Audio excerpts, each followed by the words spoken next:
I like to ride a short boot because you're able to control his whole body. Alright, rather than just wrapping your leg around his, being off to the side, I like to be right here on the hips. Alright, short leg in. Alright, so I can still use my knees and still maneuver them. Simple breakdown. Alright, just doing it right is what's going to help.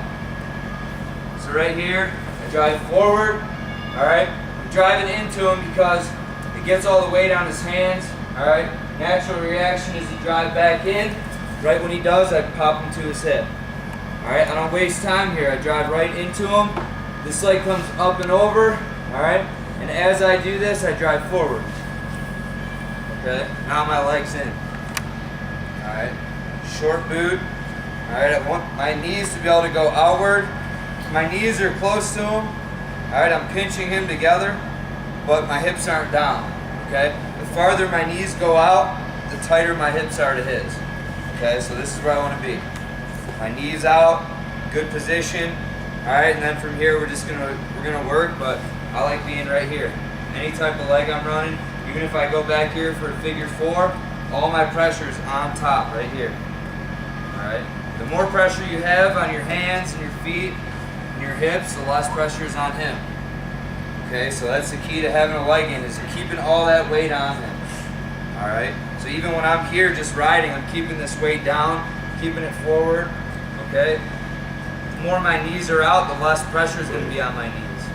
The more they're in, the more weight's off of him and on me. So I want my knees wide, okay? Right here. I like having this, whatever leg you have in, try and keep that same side arm on his back. That puts more pressure on him, alright? Just working both sides. Okay, I can switch it up here. Whatever I'm doing, but I'm always pressuring down on his hips. Now with my leg in, this is as high as I want to be right here. Alright, this is it. This is good position. Okay, you're not always going to get to the point where you're over his leg. If he's flattened out, I'm just going to be right here. Alright, so I want to be able to sit on my heel because that covers his hips. I can still use my knees in here. Right here, I'm driving forward. Okay, now from here, I'm going to pull the hip over, drop. I drop to my knee, I don't drop to my hip here. Alright, so I'm driving forward, dropping to his hip, thigh pry still, just like this. This is the position I want you guys to get to.